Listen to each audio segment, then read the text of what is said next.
Have you ever felt rich in money, yet poor in spirit? Or rich in spirit, yet poor in money? Well, here's the real deal. As Jim Rohn famously said, money is not everything, but it ranks right up there with oxygen. Yet, without true abundance, including and especially spiritual abundance, money's a trap, a death trap. You want and deserve both. Harmony between the riches of the world and the soul. So pray tuned, y'all. I'm going to tell you a true story that reveals the secrets to prosperity, touching both your heart and your bank. It's time for a richer life in every sense of the word. Aloha, y'all. I'm Daniel Aaron, your guide to vibrant living, and on this channel, you get entertainment, inspiration, and empowerment to live your greatest, most vibrant, thriving life. When my teacher told us, this is part of your assignment, you must do this program to graduate, I was not happy. I was like a rebellious little kid saying, no, I won't do it. All I can say is thank goodness that the program was actually a requirement for my graduation. Back up a little bit, some context. I grew up lower middle class family, northeast of the United States. My parents fought about money. In fact, one time, my mother actually sued my father to try and get him to pay for braces. You can see my teeth, she didn't win the suit. In any case though, scarcity, contraction, upset around money, that was the norm, that was what I grew up with. Skip ahead a little bit, I'm 25 and I'm doing a training to become a practitioner in a modality called transformational breath. Amazing, amazing program with my teacher Judith Kravitz, and part of the requirements to graduate was that we do a spiritual prosperity program. I had no idea what it was. Nonetheless, when she told us about it, something in me said, no, I'm not going to do it. In fact, we started the program all together as a group. There were about 40 of us in this group. And we started together. And the way it works, real simple, is you start with a declaration, and then every day for 40 days, you read something, a principle, there are 10 of them, you cycle through it 4 times, you meditate upon it, you journal about it, and that's really about it. So we started all together as a group. I read it out loud just like everybody else, but defiantly, like a teenager, I, the next day, refused to do it. And the way it works is if you miss a day, you have to go back to day 1. Now, we went on, I think it was the next month when we got together for our in-person training, I realized if I don't actually do it, I'm not going to graduate. So finally, begrudgingly, imagine begrudging this, begrudgingly, I started it. Now, I was also very new to astrology at that point in my life, and it wasn't until later that I looked back and saw, oh, interesting. I started the 40-day program exactly on a new moon, which, in case you're not aware, is a perfect, amazing time for a new cycle. Now, I had really no interest in it. I was doing it because it was a requirement. Nonetheless, I'm a good student. I do what the teacher tells me, so I started diligently doing it, reading the statement, saying it out loud, writing it in my journal, meditating upon it, and then, kind of curious, watching what was happening in my life. And y'all, holy moly, like for real, I had big changes happening in my life. Now, I was doing this kind of cool job at the time where I was a book seller, and what it meant is I would go around to colleges and I would buy back sample copy textbooks that publishers had sent to teachers. And believe it or not, this was a business that was started by a group of monks so they would have time to meditate, and it was pretty lucrative, right? In those days, this is going back to 1996, I was making doing that job couple $100 a day, which seemed really good to me at the time. So start going through this. First week, not much happened. Second week though, my income went up significantly. Like instead of 100 or 200 a day, I was making like 300 or 400 a day. That was unusual. Okay, so interesting. Next week went up again. Now I'm making like 400, 500, 600 some days. Like, okay, interesting. So this continues in this same cycle for weeks 3, 4, and it just keeps going up. I'm starting to look at this like, whoa, what's going on? This was stretching my belief system at the time. And as we got toward the end of the 40 days, maybe up to about 30 days, I just started expanding my beliefs about what could happen.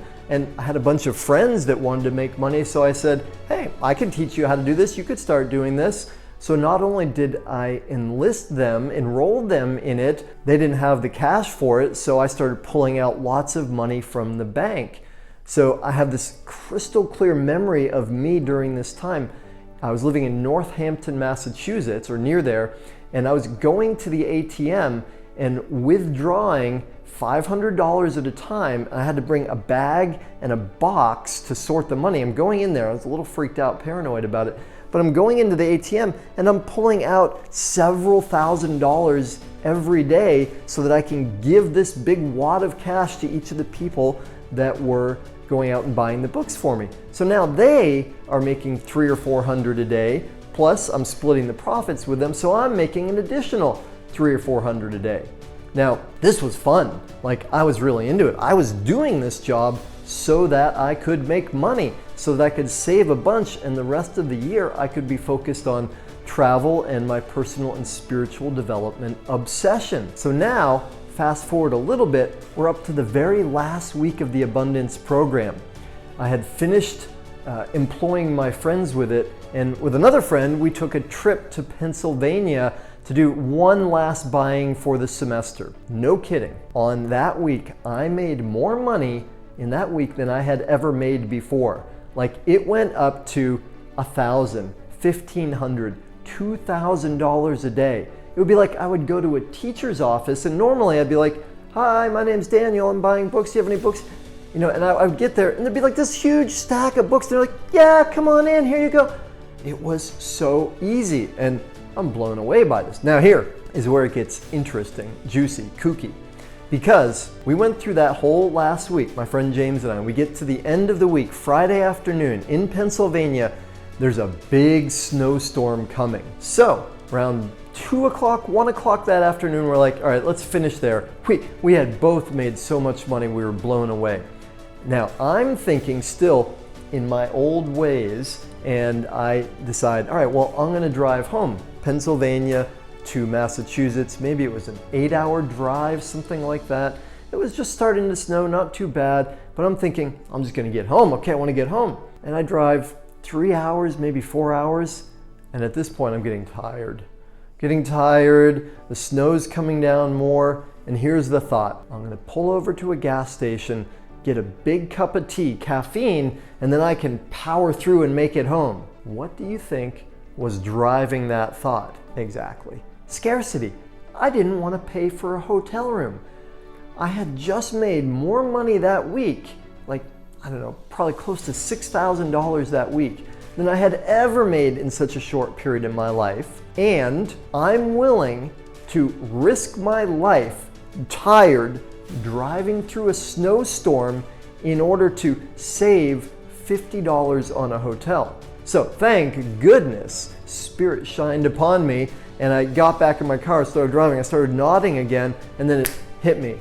Like, dude, what are you doing? So, okay, I pull over at the next exit, find a hotel, check in, and I go into the room, lay down on the bed, on my back, fully clothed, so tired at this point, and I completely just pass out asleep. Remember when I said earlier how the 40-day prosperity program works? You have to do it every day. If you miss a day, you start over. Well, guess which day I was on? I was on day 39 at this point, and I was doing my meditation process at the end of the night, so laying on the bed with my clothes on, completely passed out, I had forgot to do it on the last day. Amazingly though, maybe I had been asleep about an hour, and like I woke up with like as if God had reached down, which was not a word I could have used then, like as if God had reached down, grabbed me by the head and said, wait, you're so close, man, come on, you can finish it. So I woke up, did my meditation, did the journaling, and then went to bed. This program changed my life in such significant ways, and I highly recommend it. In fact, I've recommended it so much that for years when I was living in Bali and running yoga teacher trainings, leadership trainings, raw chef trainings, personal and spiritual development, transformational events, one of the required readings and one of the processes that I required all of our trainees to do was exactly the same 40-day spiritual prosperity program. And so it's a book by John Randolph Price, a little tiny book. It's called The Abundance Book. And part of what's amazing about it is, like I said, it's 10 statements, principles that you cycle through 4 times. Now, John Randolph Price, an amazing man, brilliant, also comes from a very particular Christian background. And for me, who had been really opposed to religion at this point in my life, and just the year before had a spiritual awakening, I was really not comfortable with Christian language. So when I read his statements, which now I look at and I say, well, they're half New Age, half Christian. When I first read those statements, I was like, I don't know about this stuff. And even the principles and what they encouraged were so confrontational to my previous belief system, which was, remember, scarcity, poverty. There's never enough. Money's hard to come by. Money's the root of all evil. All these, myths that so many of us grow up with that are full of disempowering, restrictive beliefs. So when I read these new empowering beliefs in the Christian sort of New Age dialect, they just didn't resonate for me. So the first 10 I went through, I was kind of like just going through the motions. But remember, back to my book buying job at that point, my book buying business, it was thriving nonetheless. Here's what's cool though. The second time I went through the 10 principles, I was like, I think I kind of know what he means. The third time I went through, I'm like, yeah, that's cool. Fourth time I went through, I'm like, right on, man. I loved what he had to say. So here's the thing, y'all. True abundance is not money. Money is not our supply. It's not our source. It's not what we need. The true root of all abundance is spirit, which is infinite, all around us, inside us, always. And of course, you know this already, you can have tons of money, yet feel bankrupt in your spirit, right? And what happens a lot in the well-meaning New Age world is people have a lot of spiritual strength, but not much in their bank account. And one of my favorite quotations in this realm is, there's nothing sadder than a broke philanthropist.